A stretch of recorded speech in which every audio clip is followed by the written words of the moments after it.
Carissimi telespettatori di O Bianco o Nero, benvenuti a questa puntata all'insegna della Marcord.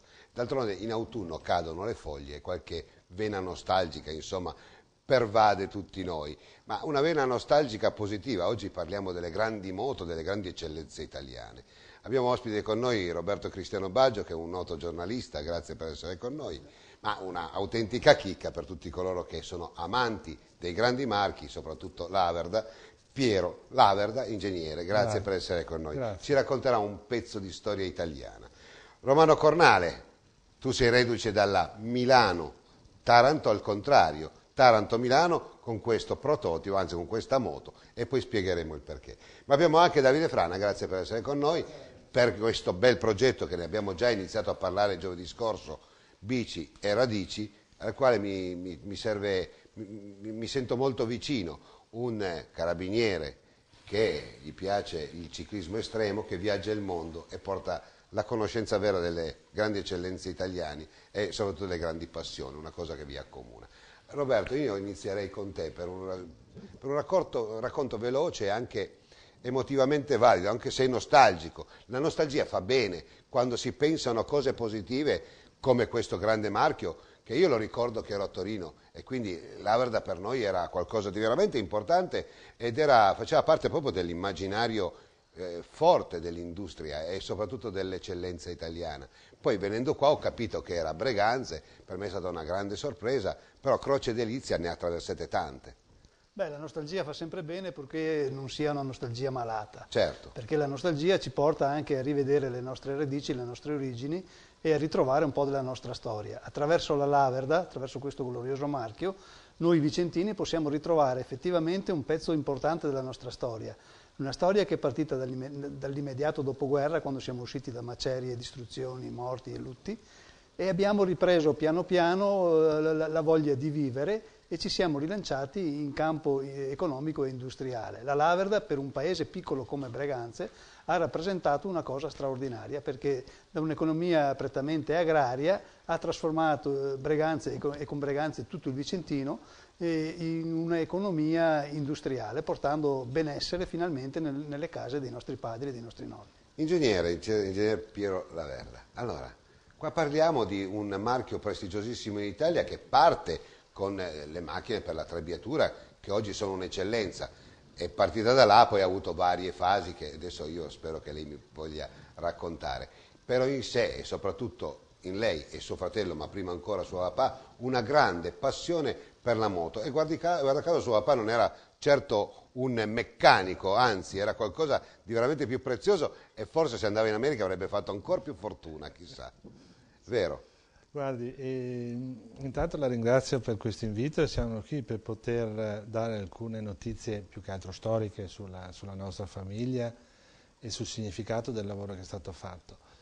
Perché ecco, non tutti forse pensano, quando vedono un prodotto industriale serio presentato nel mercato, quanta fatica, quanto lavoro, quanti investimenti ci sono dietro.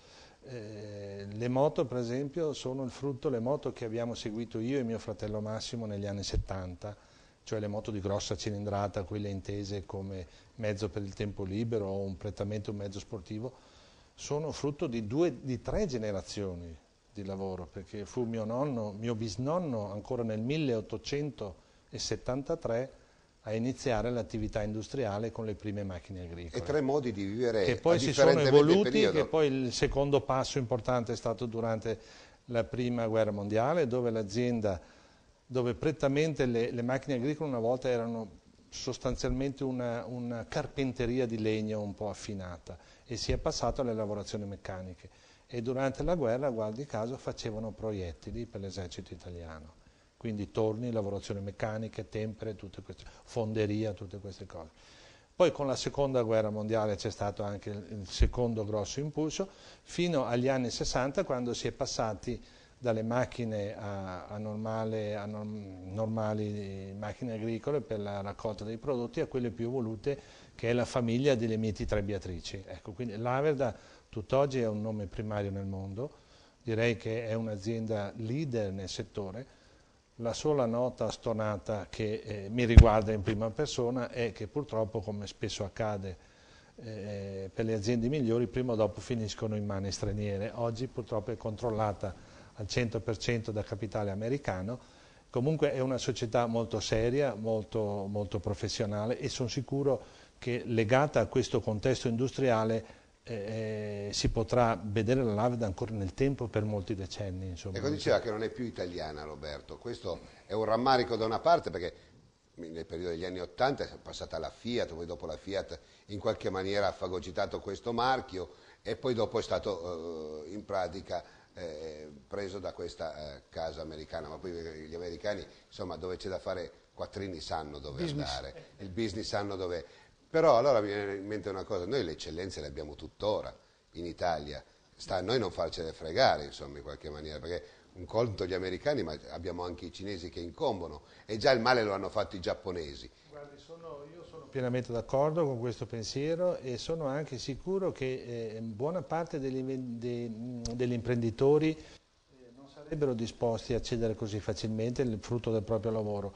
Ma in Italia succede purtroppo che, per ragioni che non sto qui ad approfondire, non c'è un sistema nazionale di accordo tra industria, relazioni industriali, programmazione economico-ministeriale che permetta di creare un terreno fertile per poter lavorare con serenità. E prima o dopo... Lo dico io, un vero antitrust, nel senso di cercare di proteggere quelle grandi prima o dopo case succede che non vengano fagocitate o il controllo. soffocate. Questo sono d'accordo. Allora, partiamo dalla passione di questa moto. Allora, parliamo del 1949, dove in qualche maniera progettano questo fenomeno di questa bellissima moto, che poi mi pare che entri in produzione nel 1951. Correggimi se sbaglio, questa è una moto del 1951, del febbraio. Esatto, questa moto deriva direttamente da questa, che è il primo prototipo che ha realizzato il dottor Francesco Laverda, laureato in fisica però passato ben presto al mondo dei motori. Ha realizzato questa moto per consentire a tutti quanti di poter muoversi, di poter camminare, di poter sviluppare attività artigianali e commerciali, di poter allargare i propri orizzonti. Di accorciare le distanze ed essere autonomo. Certo, ed è stata una moto rivoluzionaria, perché una moto di appena 75 cm3, per cui un motore piccolissimo, era già un motore a 4 tempi ad aste e bilancieri, per cui era rivoluzionario per l'epoca, perché non richiedeva la miscela, non bisognava fare benzina e olio per far marciare il motore, bastava buttare dentro della normalissima benzina. Questo primo prototipo, 75 cm3, percorreva con 1 litro di benzina ben 80 km. Guarda, a me viene da ridere, da morire, sentire queste cose qua, ingegnere, perché oggi spariamo macchine SUV da 7 km con 1 litro, forse una volta saranno stati anche più faciloni, ma le cose funzionavano meglio.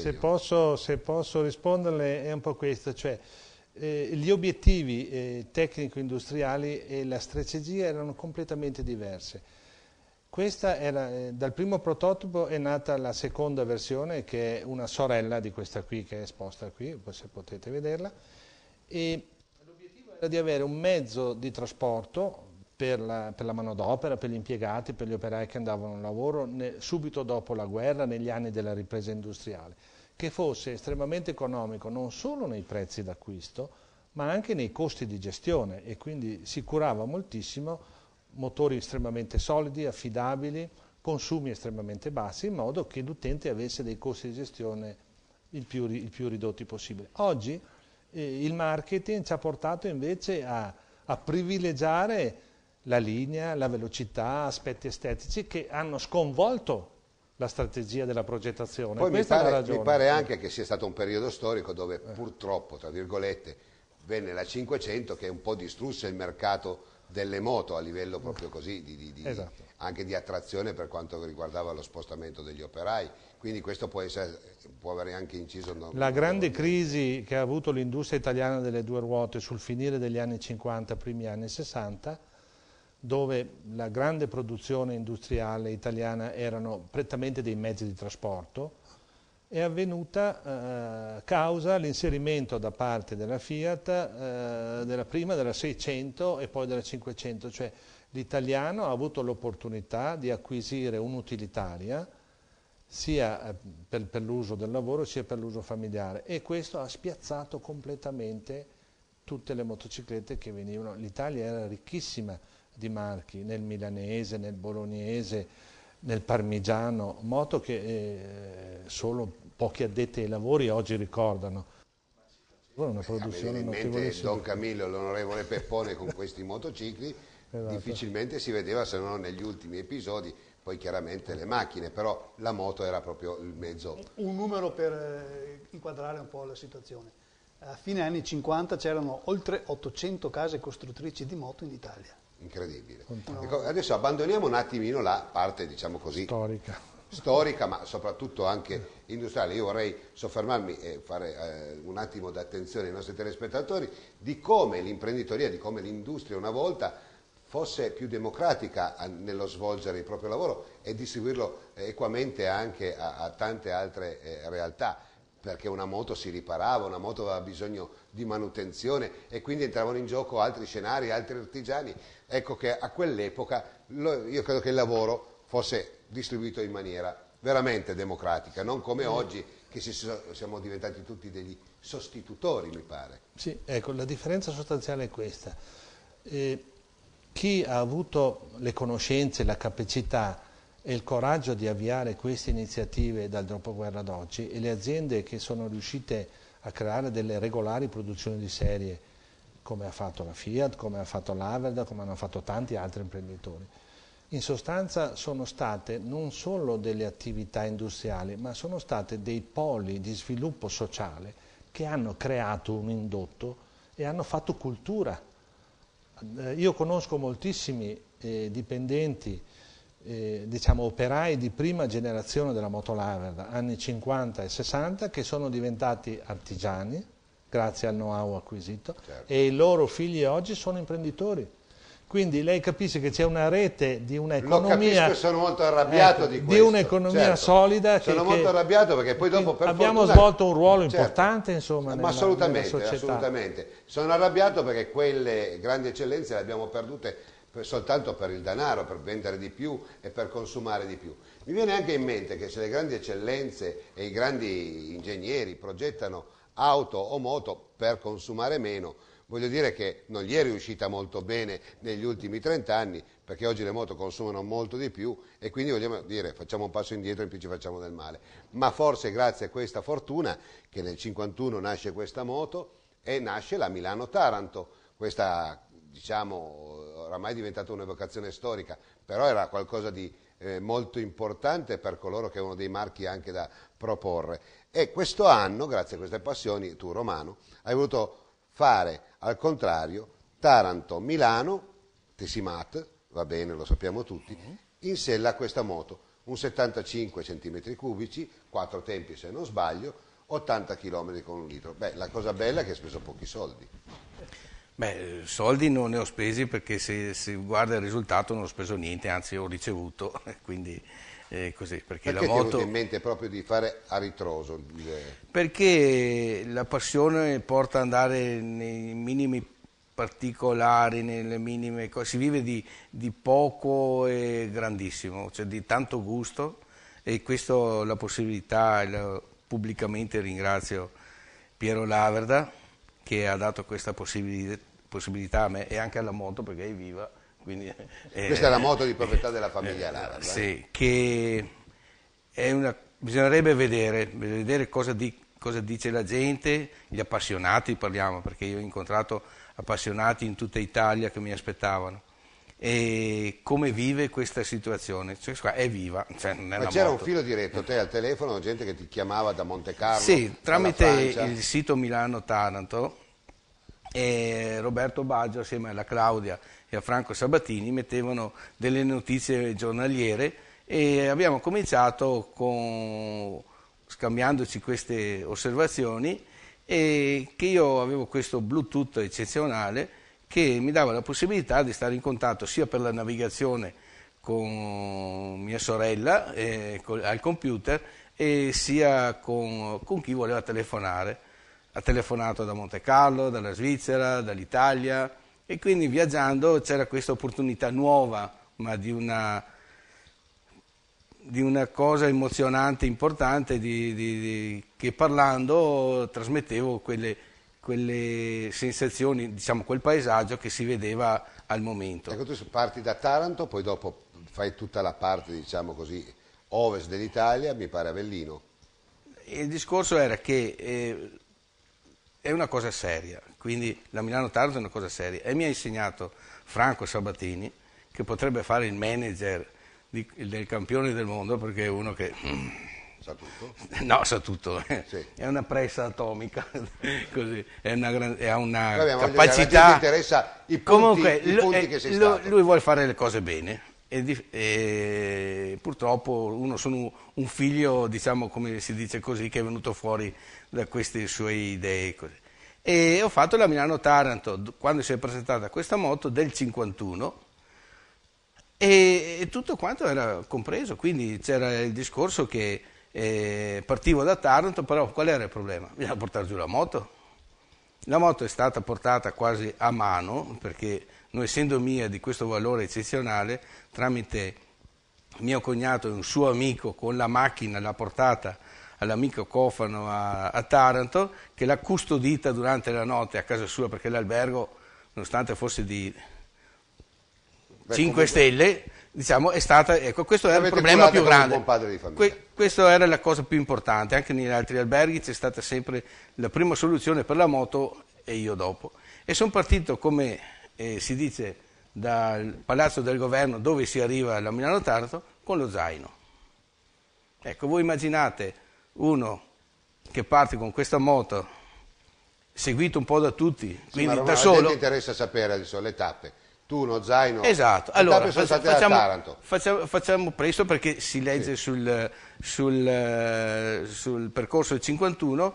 Ho fatto Taranto Brindisi, Brindisi Bari, Bari Foggia, Foggia Ariano Irpino, diciamo i punti più importanti per riconoscere la strada. La famosa statale 90, che là, quando vai in moto durante il giorno, che c'è poca gente, ti sembra di tornare indietro e di vedere i piloti che vengono avanti, perché strade dritte, poi le colline, questi passaggi in mezzo a queste case, dove anche dalle foto si vede che aspettavano tutta la notte che passavano. Ho fatto Avellino, Pomigliano d'Arco, Napoli, Capua, Aversa, Ferentino, Roma, e Perugia, Arezzo, e poi la mitica Futa Eraticosa, e siamo arrivati a Bologna. Insomma, tutto bene quel che finisce bene. Una bella A 40 all'ora, 50. all'ora, gustandosi il panorama. Allora, Davide, hai sentito la storia di questa avventura di Romano Cornale in sella a una moto, che qua all'epoca 51 un po' richiama da tante vicissitudini, tanti anche momenti. Però la passione che muove a fare questo. Si potrebbe farla in bici? Sì, si può fare anche in bici. Con una bicicletta ci stai dietro, a 40 all'ora di media, insomma, ci puoi anche stare dietro. Salita, in certi punti. Tu fai cose invece un po' diverse, però muove sempre la stessa passione. In bicicletta, sì. Questo è bici e radici, sostenuto anche dalla Regione. Sì, beh, questo progetto è un progetto, diciamo, nuovo, venuto fuori partorito, diciamo così, dalla mente del console onorario del Cile in Italia, l'avvocato Aldo Rozzi Marin, che è presidente dell'Associazione Veneti al Mondo, che nel viaggio che ho fatto in precedenza io, attraversamento del Sud America, dal Brasile al Cile, mi aveva proposto di ripercorrere un po' l'itinerario dei nostri immigranti.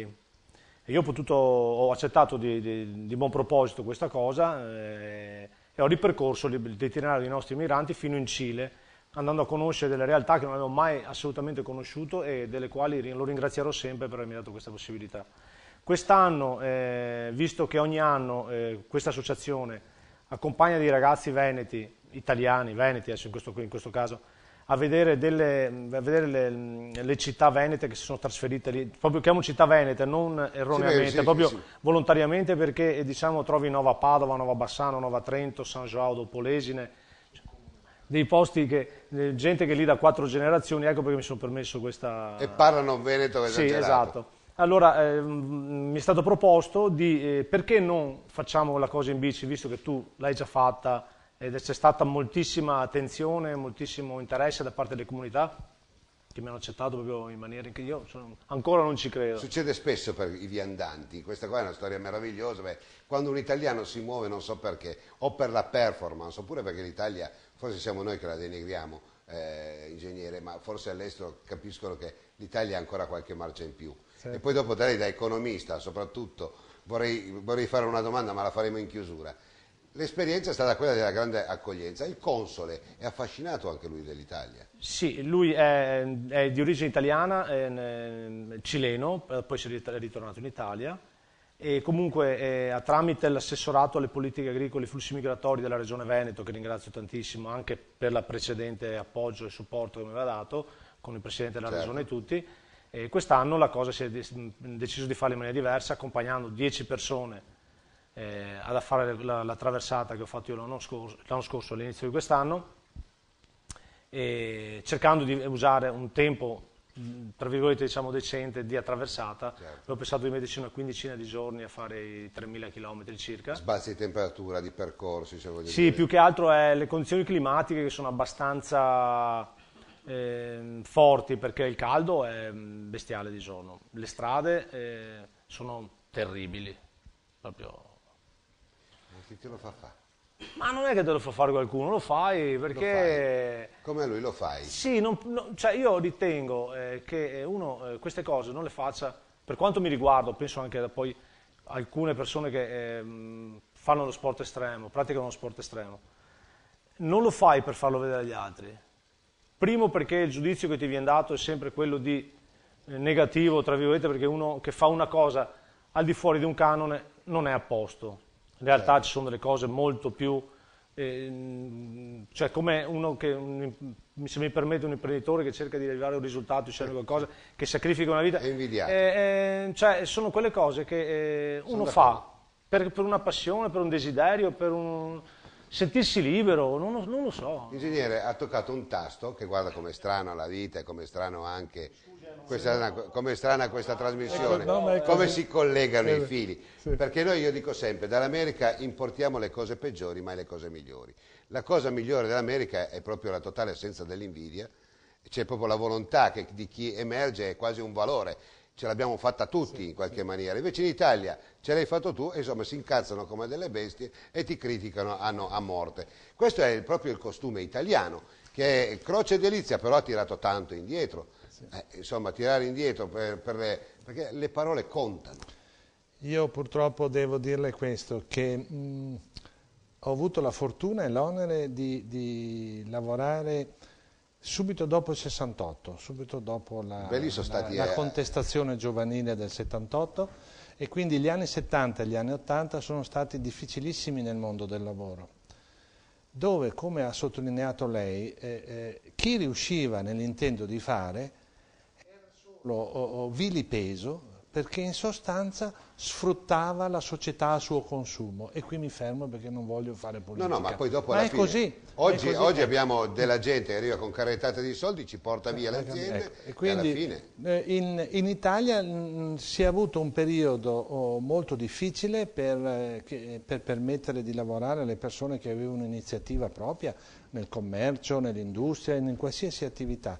E a mio giudizio, francamente, si è un po' perso il vero treno dello sviluppo.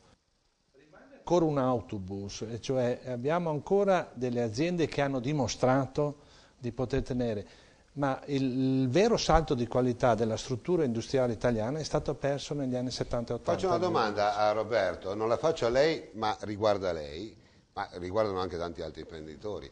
Qua abbiamo l'ingegnere che ha un'auto esagerato, un'esperienza da esportare, lo fa privatamente oggi, ma per tenersi in allenamento. Tanti imprenditori, specie negli anni 80, 80-90, sono stati un po' ingabbiati dalle grandi lobby, dalle grandi società, depotenziando di fatto lo stesso loro mercato, perché la Laverda mi pare che abbia subito una grande restrizione anche di numeri di operai quando a cavallo con la Fiat poi è stata venduta agli americani. Poi con gli americani è ritornata di nuovo a storia florida.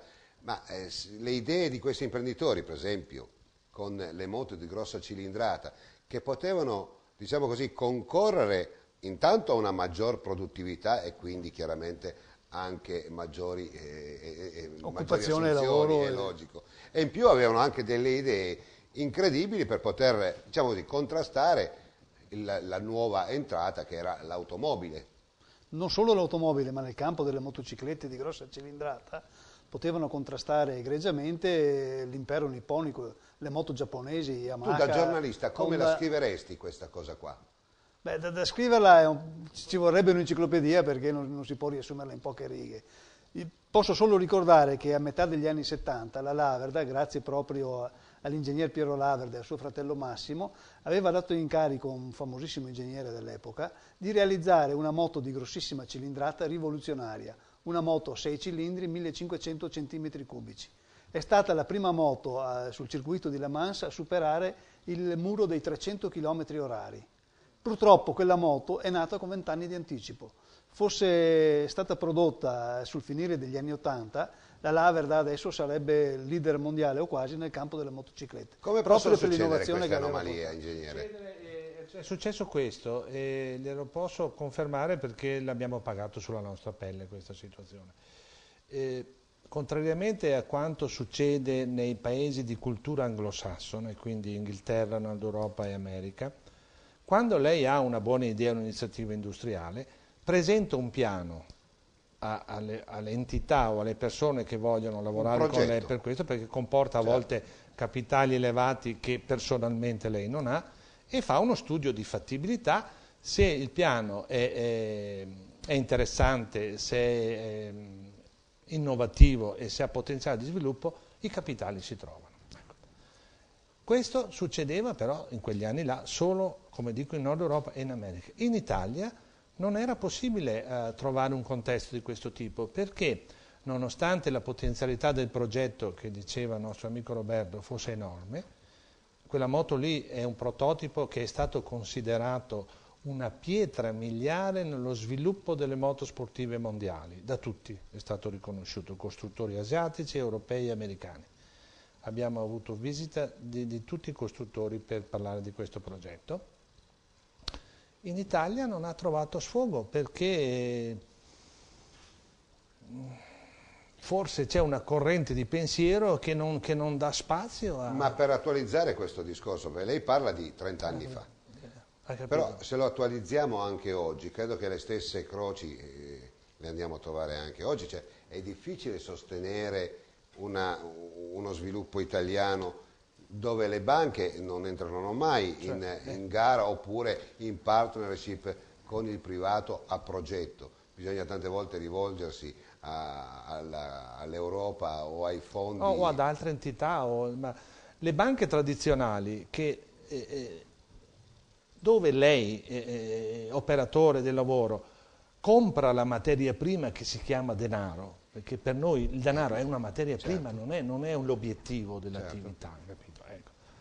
Glielo devono dare alle condizioni migliori con una possibilità di un piano di rientro adeguato. Ecco. Non devono, quando lei si presenta in banca oggi con la cultura che c'è nazionale, non devono chiederti solo i bilanci, devono dire vediamo l'azienda, vediamo la sua potenzialità, vediamo l'età media dei dipendenti, vediamo che macchinari hai. Ecco, tutte queste cose che formano la struttura e la potenzialità non sono considerate. Lei è lungimirante. Le chiedono, ma quanti capi di biancheria intima ha lei nel cassetto? Fino a quel livello lì arrivano, capito? Non si può. Tra poco mandiamo in onda la pubblicità. Pensate a questi due personaggi cosa fanno, perché tema delle biciclette, delle motociclette, loro fanno per passione queste cose qua, però muovono interessi a tutto tondo, come è giusto che sia. Quindi voi lo sapevate che facevate tutto sto casino, da Milano a Taranto, da Taranto a Milano e tu andando in Perù e in Bolivia. si muovono. Solo per non provocarne, ma evidentemente... Però è giusto parlarne. Poi Sì, però vorrei, se c'è lo spazio, non vorrei parlare solo di aspetti economico-sociali, ma vorrei raccontare un po' le storie di questo. Beh, adesso arriviamo, prima alla pubblicità abbiamo ancora mezz'ora. Per gli appassionati, perché bello, questa io la vedo, bello. perché poi dopo inizierò con una domanda, ma la facciamo dopo la pubblicità.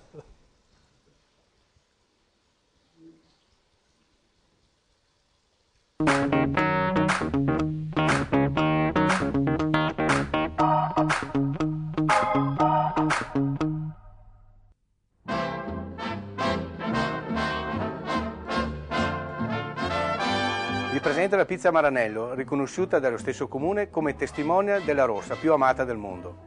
Creata con i prodotti tipici della loro terra, l'aceto balsamico tradizionale, la coppa stagionata di Maranello e la mozzarella di bufala. Viva la Ferrari!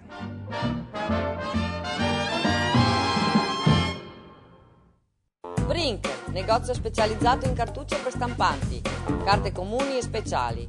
Montaggio di stazioni di inchiostro per un risparmio davvero sorprendente. Fotoprint, ordina comodamente da casa tua e ritira in negozio. Sostituzione filtri particolati che riducono del 94% le emissioni delle polveri sottili. Stampa le tue foto online e aderisci alla campagna Print Card, più punti, più premi. Colora la tua vita con Prink. Siamo in Viale Venezia 73 a Bassano del Grappa. Centro Servizi Autofficina Sandri, specializzati in autodiagnosi elettronica a filoscopio per accensione, con tecnici specializzati e attrezzature d'avanguardia. È in grado di offrire servizi per il mantenimento dei perfetti livelli di sicurezza e di funzionalità del vostro autoveicolo. Autofficina Sandri la trovi a Belvedere di Tezze sul Brenta. Centro Revisione Autofficina Sandri. La puoi trovare anche a Bassano del Grappa in via Schio 5, laterale di via Pecori Giraldi. A 6 km da Bassano del Grappa troverai il fascino e l'emozione di un sogno all'Hotel Ristorante I Cavallini. Il ristorante, dotato di 60 coperti, è in grado di ospitare cene private, cene d'affari e incontri di lavoro o ricorrenze in genere. L'Hotel Ristorante I Cavallini dispone di 15 camere di recente ristrutturazione per una ospitalità ad alto livello. Hotel Ristorante I Cavallini. L'eleganza, l'armonia e lo stile sono accompagnati da un raffinato servizio. Hotel Ristorante I Cavallini, via Trento, Solagna, Vicenza.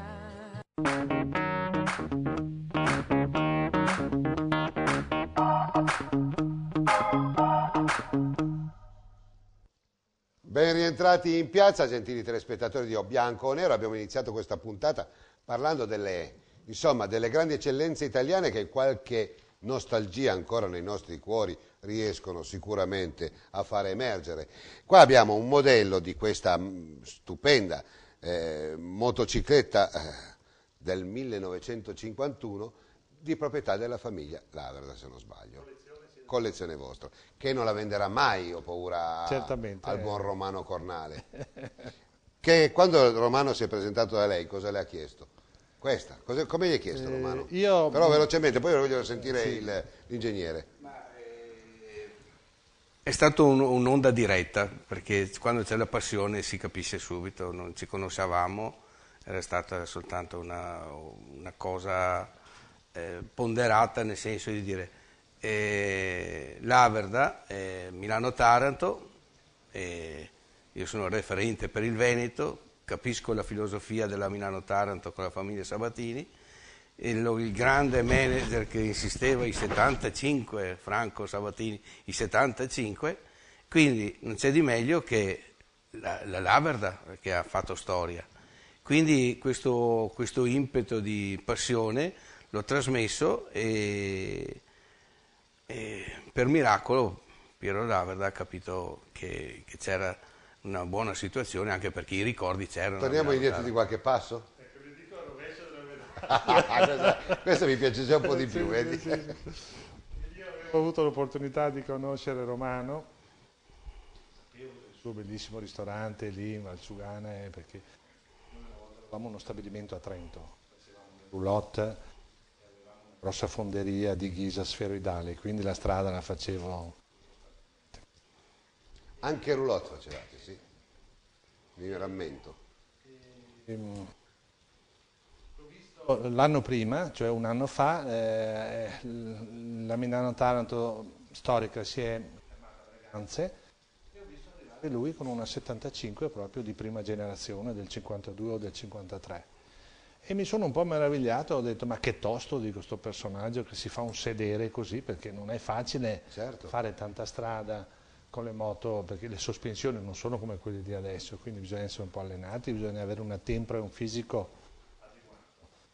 E quando qualche mese fa mi ha presentato la sua idea, mi è piaciuta subito, nel senso che io ritengo che quando uno ha una collezione di moto, non è custodirsele in salotto e accarezzarle e pulirle solamente, le deve muovere, far vedere e mantenere in perfetto stato d'uso, in modo che anche gli appassionati possano fruire di queste cose. E quindi questo mi ha fatto piacere. Poi il fatto che lui la volesse usare nella Milano-Taranto per me era un ritorno alle origini dell'attività sportiva di mio padre, che aveva tramite questo tipo di gare aveva promosso la vendita in Italia in un modo strepitoso. Subito di sì, dico non c'è problema, ho questa, te la do subito. Il bello è stato che i miei amici mi hanno telefonato e ho detto ma Piero, ma scherzi, dice, vuoi far fare una cavalcata così punitiva? Ecco, si sono preoccupati più loro di me, pensi. Però è stata una grande soddisfazione. Però è stata una grande soddisfazione. Ecco, è facile, Davide, trovare le stesse sinergie nel mondo della bicicletta? Cioè tu hai trovato gli stessi entusiasmi? Sì, beh, guarda, parlando adesso con il signor Romano, che mi diceva che la velocità era molto parca, cioè. Sì, ridotta.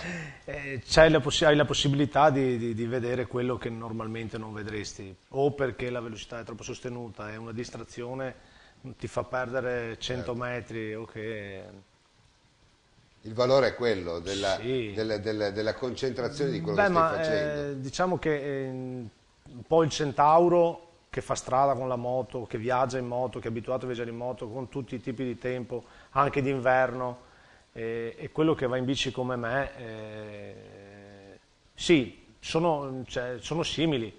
Siete riflessivi, anche perché c'è una grande dose di voglia di tornare un po' alla terra, alla ruralità. Viene in mente sempre la ciclopista del Brenta, che ipoteticamente potrebbe unire Monaco di Baviera con Venezia, la farei anche con le moto io d'epoca, perché sarebbe un inno alla gloria e soprattutto alla concezione della mobilità, perché oggi la mobilità l'abbiamo completamente confusa, Roberto, nel senso che 100 anni fa si andava a 25-30 all'ora, dopo 100 anni ci ritroviamo ad andare a 25-30 all'ora con maggiori spese e maggiori consumi. Allora io mi faccio una domanda: perché questi sono fiori di industriali con la testa, ma ne abbiamo ancora anche oggi, ma perché il mondo non capisce che insomma non ha inventato nulla di buono per noi? Cioè non è che oggi noi ci teletrasportiamo oppure andiamo a lavorare, mi viene in mente Milano, Torino, Roma, con minori difficoltà. Abbiamo sempre una percorrenza lenta, maledettamente lenta. Sono anche aumentate sensibilmente in maniera esponenziale le automobili, le moto e i mezzi di trasporto, bisogna tener conto anche di questo, e purtroppo la nostra rete viaria è quella che è. I politici che ci hanno preceduto non hanno avuto la lungimiranza di capire che per far marciare persone e merci bisognava soprattutto creare le strutture viarie adeguate. Ci troviamo adesso a discutere di Pedemontana Veneta, ci troviamo a dire che la nuova Gasparona è insufficiente, è una strada realizzata poco più di 20 anni fa, solamente con 2 corsie, una per senso di marcia, per cui non c'è stata proprio volontà di progettare e di pensare al futuro in maniera efficiente. Una mobilità sostenibile, lui parlava di Valsugana, ma un industriale che è lungimirante è un po' come suo papà, poi chiaramente anche voi figli avete fatto la vostra parte, pensare a una Valsugana a binario per me sarebbe il massimo, di autostrade non abbiamo più bisogno, anche perché se adesso andiamo avanti di questo passo, insomma, con la tecnologia le distanze si abbreviano, insomma. Ma le dirò di più, nel Vicentino le chiamavano subito dopo guerra le litorine, erano dei trenini di superficie che viaggiavano a fianco delle vie principali di comunicazione, c'era la Vicenza-Bassano, tipo delle metropolitane leggere. Ecco, la Vicenza Schio, certo. C'era la Tiene Altopiano di Asiago, certo.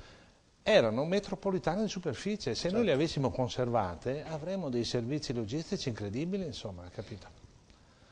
L'errore che abbiamo commesso ad abbandonare un progetto, l'Averda importante italiano, però per il prodotto interno lordo, perché si poteva cominciare a scommettere se 80 km con un litro si facevano nel 1951, non oso pensare cosa si sarebbe potuto fare oggi con una maggiore educazione nei riguardi anche della comunicazione stessa, non farsi rapire dal consumo e basta. Però lei un'immagine, un'idea ce l'ha. Ecco, io vorrei sottolineare una cosa, perché non vorrei che dessimo l'impressione agli spettatori che noi rimpiangiamo i tempi antichi o la situazione di allora. Io cerco di attualizzare. Ecco, io devo dire, io nella mia esperienza ho notato questo, cioè è vero che è difficile creare qualcosa di veramente innovativo, perché il layout, cioè il disegno di base concettuale di questa moto qui, non si discosta da quelle moderne. Ecco.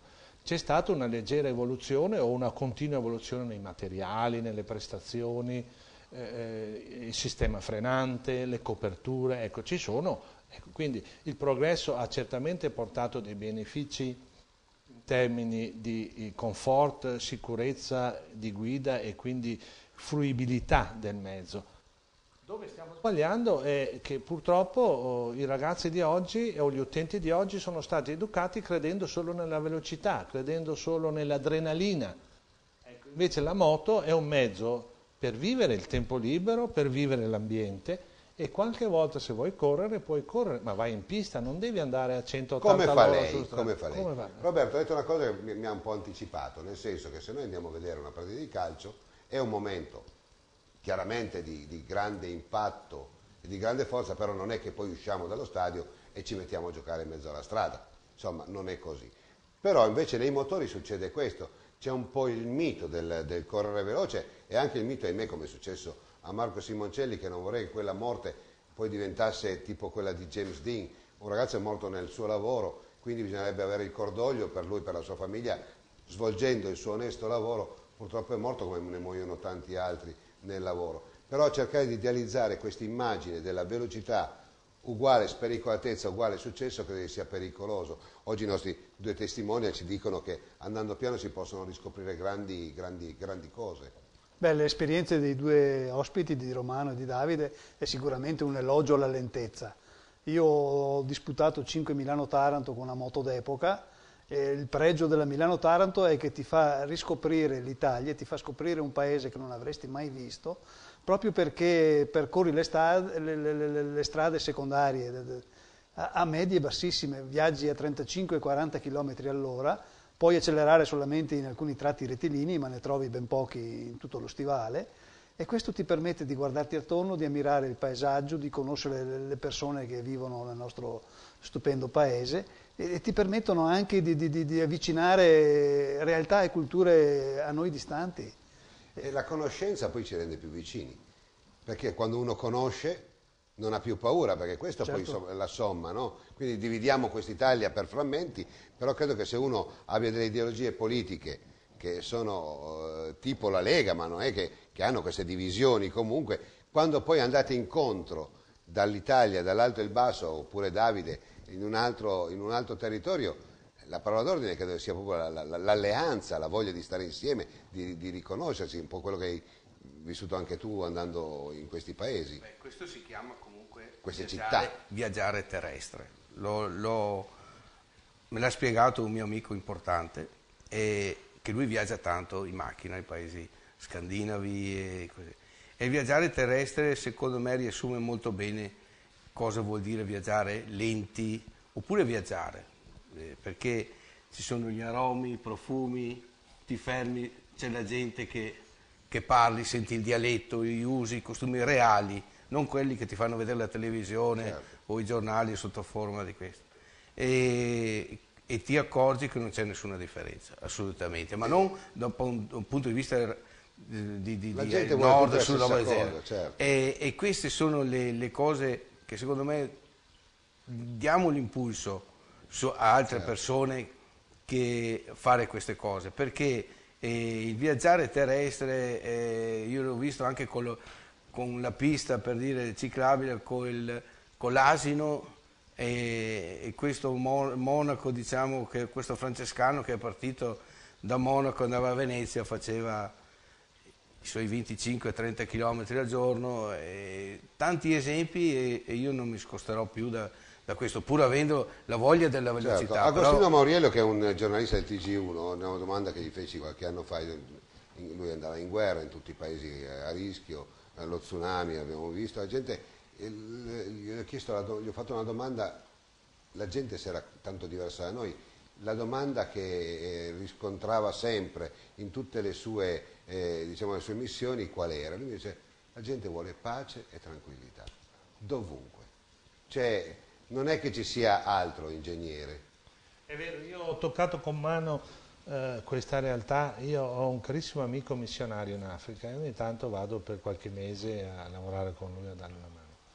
E ho conosciuto la realtà dell'Etiopia, nella regione del Tigray, quella che una volta ai tempi di Benito Mussolini era l'Abissinia, la chiamavamo noi, la famosa Maccalè, le disfatte purtroppo del nostro esercito, o Adua, cose così. E lì ho trovato un paese estremamente povero, però la serenità e il grado di soddisfazione delle persone era forse più elevato del nostro. Certo. Quindi da lì ho tratto un insegnamento che è un po' questo in sintesi, cioè se noi fossimo così intelligenti, non dico di stravolgere, ma di modificare leggermente i nostri stili di vita, risolviamo tutti i problemi o quasi tutti i problemi. E detto da lei, che è un benestante, un industriale, veramente ci dà da pensare, e a me fa molto piacere.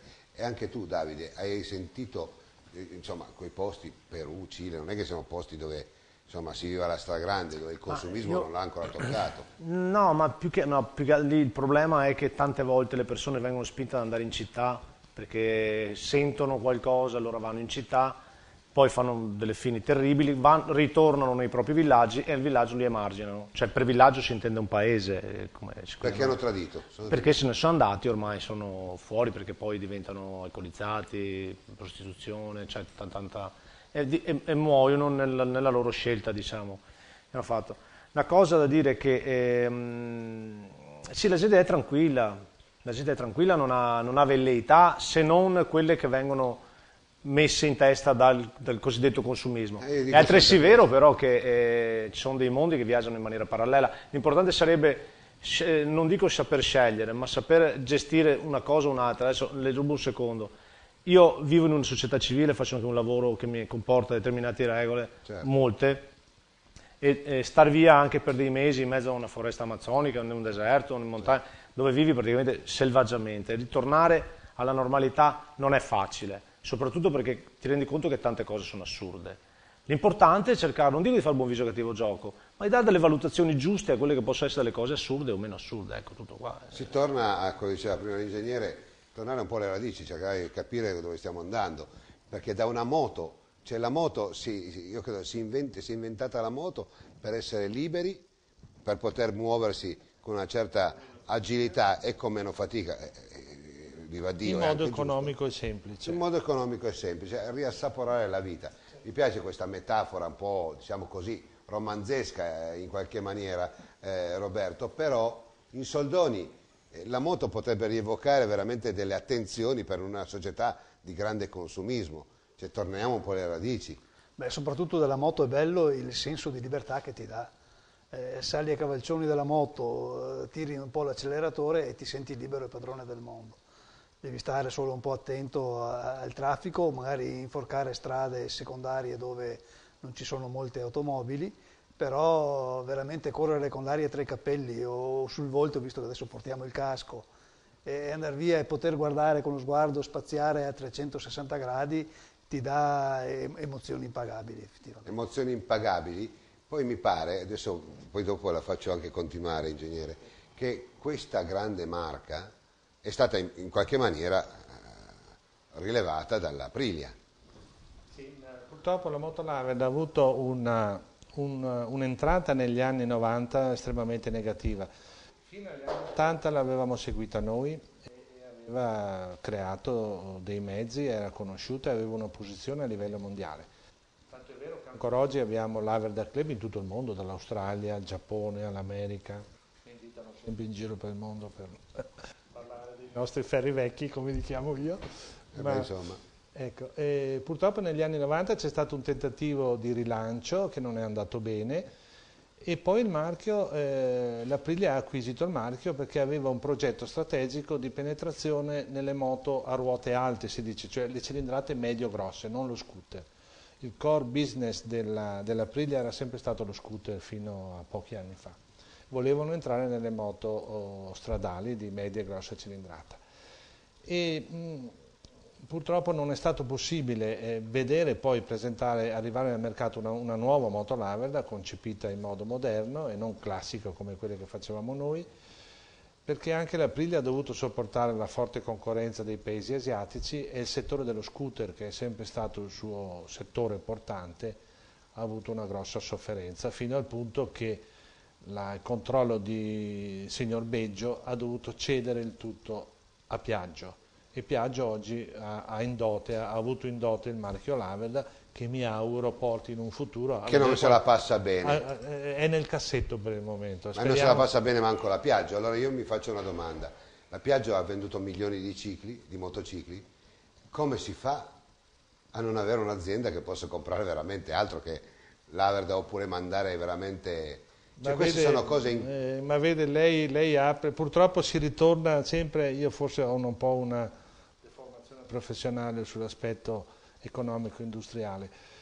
In Italia purtroppo, nei tempi moderni, aziende di trasformazione, sia che lei osservi il settore dell'abbigliamento, della meccanica medio-fine, auto e moto, della chimica o qualsiasi settore, la trasformazione così semplice, pura e semplice, non è più competitiva nei confronti di altri produttori mondiali, e mi riferisco al continente asiatico, che tra un ventennio magari sarà l'Africa, fin tanto che non arriviamo ad avere delle regole che inquadrino il nostro lavoro, che siano confrontabili con le regole loro. Si è aperta una globalizzazione di consumo, ma non di regole. Esatto, si è parlato di libero mercato. Democraticamente ci siamo tutti aperti al libero mercato, senza soppesare attentamente cosa significava veramente, perché abbiamo ucciso le aziende in Europa. Credo che questa e sia le stiamo un po' il trasferendo di là. globalizzazione. Quindi dobbiamo arrivare a fare marcia indietro, dobbiamo capire che se un prodotto tessile arriva in Italia a un costo che è un terzo o un quinto del costo fatto qui, bisogna temporaneamente mettere un dazio finché le aziende italiane si adegueranno a farlo, oppure bisogna dire: tu cinese puoi importare qui se lavori nel rispetto dell'inquinamento ambientale, nel rispetto del contratto di lavoro, nel rispetto dei diritti umani, e il tuo costo di lavoro deve essere almeno confrontabile col nostro. Allora Roberto, ci siamo proprio in chiusura. Purtroppo... Stasera abbiamo dato, nel nostro piccolo, è chiaro, delle dimostrazioni che attraverso la passione della bicicletta o del motociclo, come questa bellissima, come diceva giustamente Romano, creatura, perché vive, perché comunque nel cuore del 51 a 60 anni di storia percorsa, i 60 anni più mirabolanti della storia italiana, quindi qualcosa di valore lo ha visto, e oggi ha potuto interpretare quello che non riescono a dire nelle altre televisioni, o perlomeno negli altri talk. Si parla di crisi economica, e nessuno dà mai delle soluzioni, come in questo caso ha dato l'ingegnere. Si parla sempre in maniera molto lato: dobbiamo risanare il debito, ma mai una soluzione di come farlo. Dobbiamo risanare il mercato del lavoro, ma mai una risposta coerente, come in questo caso ci ha dato il nostro ospite. E allora dove andiamo? Qua la comunicazione noi dobbiamo pur farla. E dobbiamo smettere di farci comunicare dalla pubblicità, perché loro sono diventati veri comunicatori. Cosa dici? La pubblicità è anche l'anima del commercio comunque, per cui bisogna stare attenti a come si usa. Ecco, l'importante è saper fare un uso corretto sia della pubblicità sia dei messaggi che vengono trasmessi. Per cui io dico sempre a chi mi chiede: ma cosa devo fare per essere informato, per saperne di più? Io dico sempre: non fermarti mai al primo telegiornale che vedi, cerca di allargare la tua gamma, guardane 2, guardane 3 se riesci, su canali, su emittenti diverse. Non fermarti al primo giornale che leggi, cerca anche di guardare altre riviste, altri quotidiani, cerca di leggere molto, informati. Oggi abbiamo anche internet che va usato esattamente come le moto, con moderazione. Internet è un grosso contenitore, a volte è una pattumiera, Certo. altre volte è Puoi un trovare tesoro delle cose. di straordinari capolavori. Bisogna saperlo usare, o usarlo con parsimonia o usarlo con oculatezza. Ecco. Certo, io dico questo proprio perché se non avessi internet e saperlo usare coerentemente, oggi lei è venuto qua, io la conoscevo già da una vita, grazie anche a internet. Allora è la solita cosa, si può andare in moto da imbecilli e schiantarsi in strade normali, come si può andare in moto come ha fatto Romano Cornale o in bici senza fare cose epiche il nostro amico Davide, ma sfruttando quello che ti dà il tuo mezzo. Però bisogna dire anche una cosa, che l'industria moderna, già da oste come sono io, il territorio è importante. Io mi facevo riconoscere dicendo che abito a Enego, il punto più freddo d'Italia. Certo, Mersesina. invece di giù, certo. No, Mersesina, Certo. quindi così. Ma poi è il turismo l'Italia, l'industria. I cinesi non possono copiare né l'altopiano di Asiago né la Valsugana. E qua è l'oste che neanche. viene fuori, questa è l'oste che Quindi, viene fuori. il turismo, quello che facciamo Sì, noi, mi dica, ingegnere. quello che facciamo noi, questi spunti, Non è li proprio, fanno. è proprio quello che abbiamo È vero. di possibilità da fare adesso Sono e d'accordo per altri con te. 10 anni, Sono sicuramente. Romano ha ragione, però non pienamente, nel senso che è vero che da molto tempo si auspica che i nostri amministratori sappiano cogliere nel turismo un'opportunità di conservazione del nostro livello economico e di sviluppo per il futuro, ma credo che non basta, cioè noi dobbiamo avere una programmazione, una strategia che se tra 10 o 20 anni da oggi avremo ancora delle camicie blu, Sì. gli operai devono trovare uno sbocco. Sono d'accordissimo con Possiamo lei. dire no, non sì. posso dargli il lavoro. E forse tu, Davide Frana, meglio di altri, siamo in chiusura, quando vai in posti incontaminati dove c'è molto turismo negli ultimi 20 anni, quei posti sono inquinati da morire. Può anche succedere questo, quindi il turismo deve essere anche La sostenibile. famosa lattina di Coca-Cola, Certo. io penso di averla trovata dove c'era solamente sabbia, ho trovato la lattina di Coca-Cola, una cosa... Sì, questa è una riflessione che va pur fatta. In sintesi ci vuole tanto buon senso e idee non troppo intelligenti. Quindi guarda, Capito? questa Ecco. trasmissione Ci- proprio ci la vuole porta... quell'equilibrio e Certo. quella saggezza Certo. che i tempi moderni negli ultimi 20 anni ci hanno fatto un po' perdere, ci siamo un po' distratti, capisci? Io ringrazio Romano Cornale, Grazie buon a viaggio te. per le tue Grazie vacanze, a te. grazie Davide Frana. Grazie a voi, Che come so che sei sempre. quasi in partenza, stai preparando questa Sì, bellissima... questa iniziativa partirà nel mese di marzo 2012, stiamo definendo tutti i dettagli con alcuni collaboratori di Commissione Avvalso, gli grandi amici, perché mai avere la presunzione di riuscire a farsela da soli. Quando sono da solo sì, con altri Posso no. farti una domanda? Anche Ma due. tu sei tifoso del Padova, ma non è che ti addormenti davanti alla televisione quando c'è il Padova? Questa è una confidenza che poi ti dirò chi me l'ha detta. Lo so Sai chi già, l'ha detto. è un tuo collega. Non sono riuscito a vedere una partita. Grazie Roberto Baggio per la tua cortese, insomma, sapienza, mi fa sempre piacere, ma ne faremo altre trasmissioni, parleremo anche di gioie e dolori, ma non soltanto di motori.